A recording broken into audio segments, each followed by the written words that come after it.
Welcome back to the program. Now let's bring you some of our stories in brief. We begin with the Court of Appeal upholding the election in their respective judgments. Justice Chidi Nwoma, Justice Abiriyi and Justice Abdullahi Bayero of the Appeal Court, they upheld the ruling of the lower court, which said the suit challenging the victory of Abdurrauf at the party's primaries by co-contestants was filed outside the 14 days period required by law. Speaking on the judgment, counsel to Abdurrauf, Samuel, says the case emanated from APC primaries held in October last year, where some people were dissatisfied with the outcome and went to court.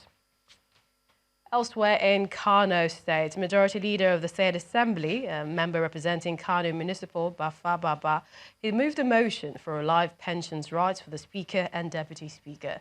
The bill also is requested that the former speakers and deputies will now enjoy foreign medical trips and new vehicles every 4 years, after every 4 years. Now, the bill is expected to become law if signed by the State Governor, Abdullahi Ganduje. Also, something taking place at the Kano Assembly right now is that they are deliberating on creating additional 4 emirates to decentralize powers of the Emir of Kano, currently Lamido Sanusi II. Now, if the State House of Assembly approves the request for the creation of 4 new emirates, and if assented to by the governor, the 4 new emirates, Bichi, Gaya, Karayi and Rano, will no longer be under the emir's control. Earlier, the Assembly had received a report from its joint committees on local government and chieftaincy affairs after considering a petition for upgrading some traditional rulers to first-class emirs. Now, and that subsequently passed reading unopposed and may pass second and third reading today.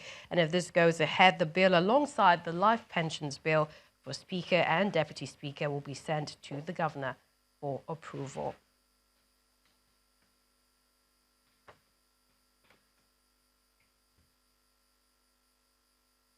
And the Not Too Young to Run movement, they've held their second edition of the Convergence, the largest gathering of young elected representatives in the national and state houses of assembly.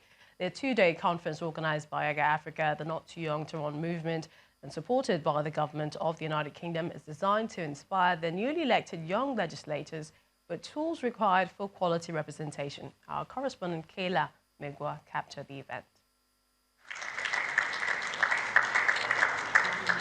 Following the signing of the Not Too Young to Run bill on the 31st of May 2018, 84 people between the ages of 18 and 35 contested for seats in the state legislature and won, while 61 people under the age of 40 were victorious at the House of Representatives elections.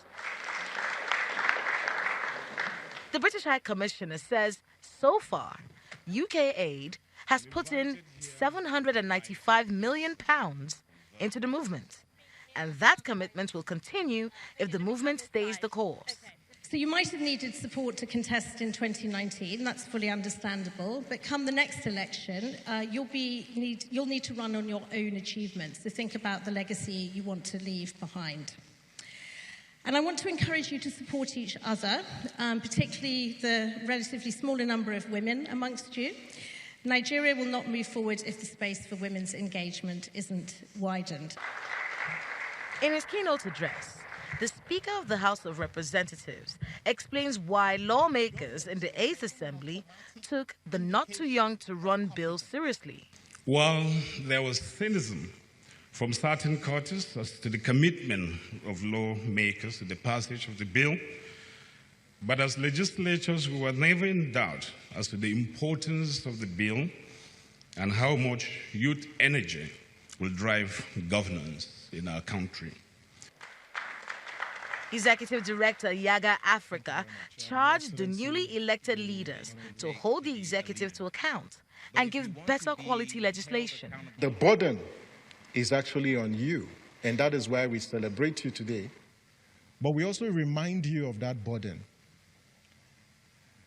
That as you become honorable members, or now that you're honorable members elect, and when you're inaugurated, that you're reminded of the fact that you went to hell to get the votes of people, and you are accountable to those people. The Convergence 2.0 takes the conversation of youth inclusiveness in politics from where there were candidates to what legacies these young leaders will leave in the next 4 years. Kayla Magwa, Channels Television News. And program manager of YIAGA Africa, Cynthia Mbamalu, joins us on the program now. Good to see you, Cynthia. Let's quickly talk about it. The USA, they recognized youth participation as vital to development. But looking at the last elections and the number of young people involved, do you think we've achieved what we need, or we still have a long way to go? Well, I think from the last elections, this is actually progress because one of the things we have seen is we have younger representatives at the state assemblies and in the National Assembly. So if you look at the House of Representatives, for instance, for the under 40-year-olds, we actually have about 39 of them. And if you even bring it down to under 35, in 2015, there were only 3 lawmakers that were under 35 years old, but now we have about 12 of them. Now, that is improvement. And at the state level, we have over 200 young elected representatives at the State House of Assembly. And so they would occupy about, out of the 991 seats that we have at the state assemblies. Now, what this shows is that we have progress, we have an improvement. And importantly is the under 30-year-olds that won their elections for the states. And we have about 17 of them. We didn't have this number. We didn't have any under 30-year-old before because the law did not enable it. But with the signing into law of the Not Too Young to Run, now we can say we have 25, 26, 27, 28, and 29-year-olds in the state assemblies. There's also the global youth bulge, and that's also, you know, giving us problems when we talk of unemployment, high unemployment rate. Some believe that young people, the answer to good governance, but others say experience is also key. Where do you stand in that debate? I think it's a mix of both. Now, being young doesn't guarantee that you become better or you be a better leader. Now, what matters is, one, to open up the space to have a mix, to have that intergenerational dialogue and mix between the younger and the older generation. But beyond that is also having on that table young people who understand and appreciate the current challenges of our present time, and also can come up with, that have ideas and innovation on how to address that. Now, we need modern day solution for modern day problems.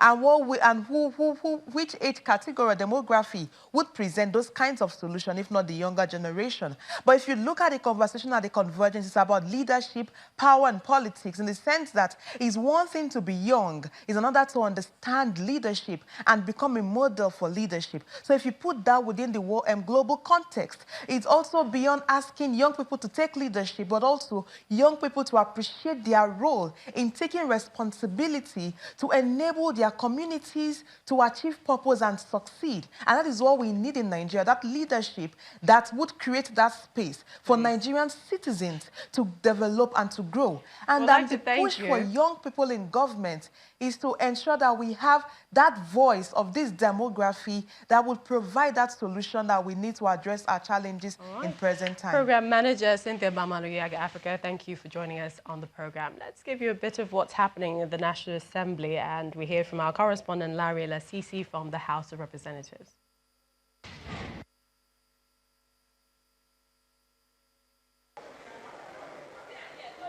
Hello, Millicent. We have the proceedings or the other paper for today that gives us an idea of what the House will be considering this morning. It's Wednesday, the second plenary session for the week.